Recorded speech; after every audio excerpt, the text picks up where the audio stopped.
ಶುಕ್ರವಾರ ಮಧ್ಯಾಹ್ನ ಬಂದ ಭಾರಿ ಮಳೆಗೆ ಗುಡಿಕೆರೆ ಬೀದಿಯ 1ನೇ ಅಡ್ಡರಸ್ತೆಯಲ್ಲಿ ಕೇಶವಮೂರ್ತಿ ಎಂಬುವರ ವಾಸವಾಗಿದ್ದ ಮನೆಯ ಮೇಲೆ ಬೃಹತ್ತಾಕಾರದ ಮರವೊಂದು ಅವರ ಮನೆ ಮೇಲೆ ಬಿದ್ದು ಸಂಪೂರ್ಣ ಜಖಂಗೊಂಡಿದೆ.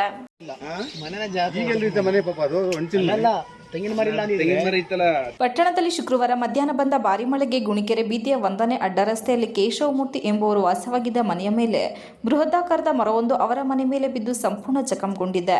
ಅದೃಷ್ಟವಶ ಯಾರಿಗೂ ಪ್ರಾಣಾಪಾಯವಾಗಿಲ್ಲ. ಮಧ್ಯಾಹ್ನ 3:30ರಿಂದ ಸುರಿದ ಭಾರಿ ಬಿರುಗಾಳಿ ಮಳೆಗೆ ಕೇಶವಮೂರ್ತಿ ಎಂಬುವರ ಮನೆಯಲ್ಲಿ ಯಾರೂ ಇಲ್ಲದ ಸಮಯದಲ್ಲಿ ಮನೆಯ ಮೇಲೆ ಬಿದ್ದ ಪರಿಣಾಮವಾಗಿ ಸಂಪೂರ್ಣ ಮನೆ ವಸ್ತುಗಳೆಲ್ಲ ಚಲಾಪಿಲ್ಲಿಯಾಗಿದೆ. ಅಲ್ಲದೆ ಸೋಲಾರ್, ಟಿವಿ, ಫ್ರಿಜ್ ಸೇರಿದಂತೆ ಮನೆಯ ಗೃಹೋಪಯೋಗಿ ವಸ್ತುಗಳೆಲ್ಲ ಮಳೆಯ ನೀರಿನಿಂದ ತೊಳೆದು ಹೋಗಿದೆ. ಸ್ಥಳಕ್ಕೆ ಬೇಲೂರು ಪುರಸಭೆ ಆರೋಗ್ಯ ಅಧಿಕಾರಿ ಲೋಹಿತ್ ಭೇಟಿ ನೀಡಿ ಪರಿಶೀಲನೆ ನಡೆಸಿದರು.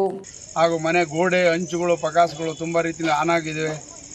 ಆದ್ದರಿಂದ ಸರ್ಕಾರದ ಅಧಿಕಾರಿಗಳು ಕೂಡಲೇ ಎಚ್ಚೆತ್ತು ಸ್ಥಳ ಪರಿಶೀಲನೆ ಮಾಡಿ ಧನ ಸಹಾಯ ಮಾಡಿಕೊಡ್ಬೇಕು ಅಂತ ಈ ಸಂದರ್ಭದಲ್ಲಿ ಕೇಳ್ಕೊಳ್ತಾ ಇದ್ದೀವಿ.